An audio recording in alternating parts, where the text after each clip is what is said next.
আসসালামু আলাইকুম। আজ আমি আপনাদের সাথে শেয়ার করব একটি সুন্দর কেক ডেকোরেশন।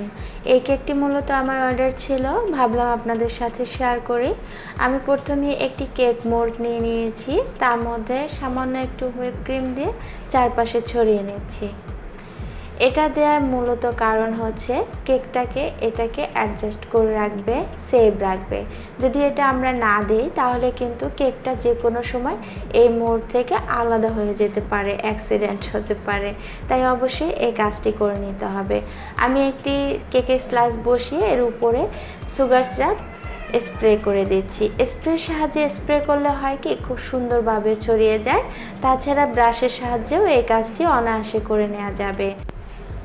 কেকের উপরে হুইপ ক্রিম নিয়ে আমি একটি নাইফের সাহায্যে ছড়িয়ে নিয়েছি।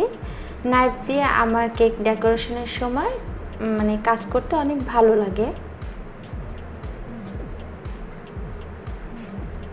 খুব স্মুথলি এই কাজটি করে নেওয়া যায়। আজকে আমি চকলেট মোকা ক্রিম দিয়ে এই চকলেট কেকটি ডেকোরেশন করছি। এই ক্রিমটি কিন্তু খেতে অনেক টেস্ট হয়ে থাকে এবং ভালো লাগে।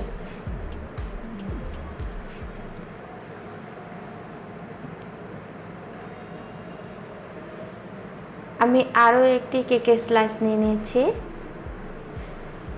ঠিক একই প্রসেসে আমি এর কাজটিও করে নেব। সুগার সিরাপ দিয়ে নিলাম, হুইপ ক্রিম দিয়ে নেব, আবারও ছড়িয়ে নেব।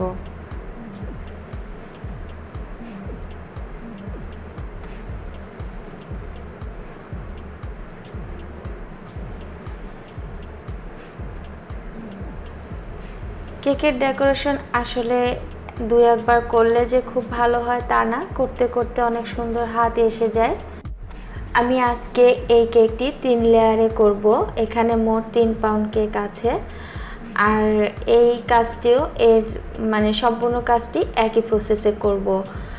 আমি আশা করছি আমার এই কেক ডেকোরেশনটি ফলো করে আপনারা অবশ্যই ট্রাই করবেন। আপনাদের কাছে অনেক সহজ এবং ভালো লাগবে।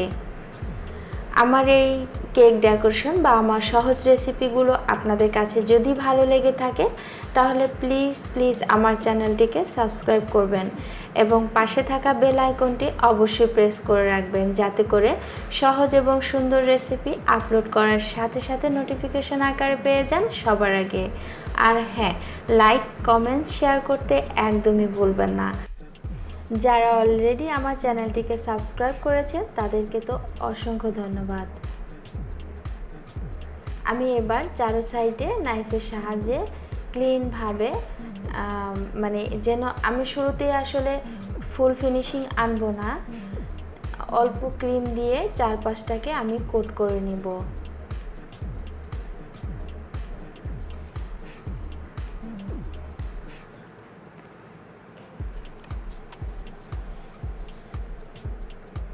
দেখতেই পাচ্ছেন, একটু মনোযোগ দিয়ে দেখলে বুঝতে পারবেন আমি এই কাজটি কিভাবে করছি। এই কাজটি শুরুতে করে নিলে কেকের গ্রামসগুলো বের হয়ে আসবে না এবং ক্রিমগুলো খুব সুন্দরভাবে স্মুথলি আপনি এই কাজটি করে নিতে পারবেন এবং ফিনিশিংটা অনেক সুন্দর আসবে। কেক গ্রাম যদি ক্রিমের উপর উঠে আসে তাহলে কিন্তু দেখতে ভালো লাগে না। তাই শুরুতেই অল্প ক্রিম দিয়ে এর ফিনিশিংটি নিয়ে এসে তারপর বাকি কাজটি করতে হবে। একটু খেয়াল করে দেখুন আমি কাজটি কিভাবে করছি। গুরুত্ব সহকারে দেখলে আপনার কাছেও অনেক সহজ এবং ভালো লাগবে। নতুন যারা কেক ডেকোরেশন করবেন তারা এ পর্যায়ে 10 মিনিটের জন্য বা 10 থেকে 15 মিনিটের জন্য ফ্রোজিং করে নেবেন। ফ্রোজিং করলে যখন কেকের ক্রিম এবং কেক ঠান্ডা হয়ে যায় তখন এই ক্রিমটি কেকের সাথে সেট হয়ে যায়, যার কারণে আর কেক গ্রামস বের হওয়ার কোনো সম্ভাবনাই থাকে না। এবং নেক্সট যখন আপনি হুইপ ক্রিম দিয়ে এটাকে কোট করবেন তখন খুব অনায়াসেই কোট করে নেওয়া যাবে। আমি একটি সহজ পদ্ধতি দেখিয়ে দিচ্ছি। যদি ইনস্ট্যান্ট আপনি সম্পূর্ণ কমপ্লিট করতে চান তাহলে এভাবে একটি নজেলের সাহায্যে যদি চারপাশটাকে ক্রিম দিয়ে কোট করে নিয়ে ডেকোরেশন করেন তাহলে কিন্তু খুব ইজিলি ডেকোরেশন করে নেওয়া যায়। আপনারা যদি আপনাদের পছন্দের কোনো রেসিপি পেতে চান তাহলে প্লিজ আমাকে কমেন্টস বক্সে কমেন্টস করে জানাবেন, আমি সেই রেসিপিটি আপলোড করার চেষ্টা করব।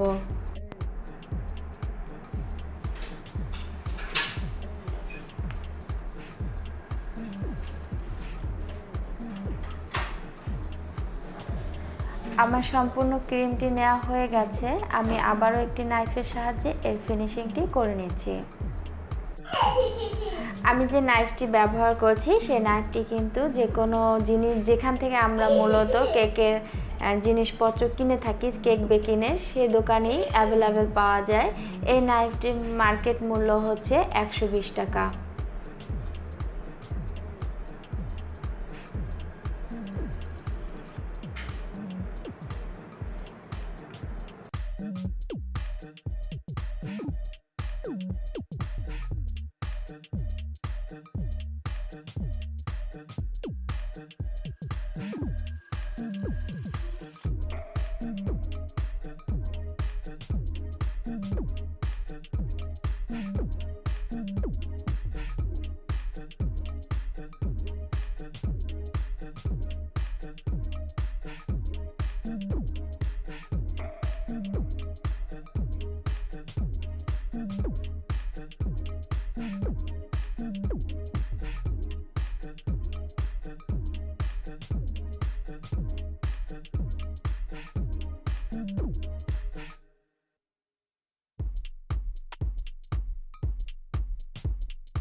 আমি যে চকলেট টপারটি বসাচ্ছি এটি আমি চকলেট গলিয়ে তারপর বেকিং পেপারের উপরে এই ডিজাইনটি করে নিয়েছি। এখন আমি এটাকে বসিয়ে দিচ্ছি। সব কিছু এক ভিডিওতে দেখাতে গেলে ভিডিও অনেক লং হয়ে যায়, তাই আমি এটাকে আগেই তৈরি করে নিয়েছি অফ ক্যামেরায়।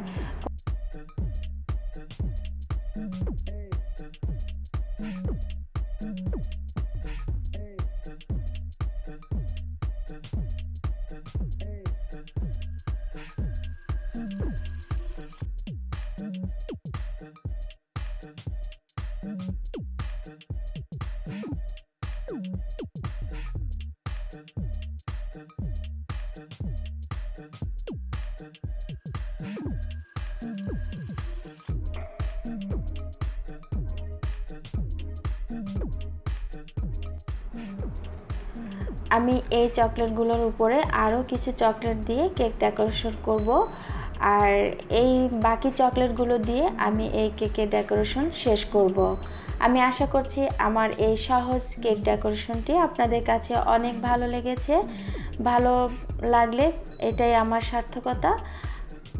আজকে এ পর্যন্তই, কথা হবে নতুন কোনো এপিসোডে নতুন কোনো রেসিপি নিয়ে। সে পর্যন্ত সবাই ভালো থাকবেন, সুস্থ থাকবেন। আল্লাহ হাফেজ।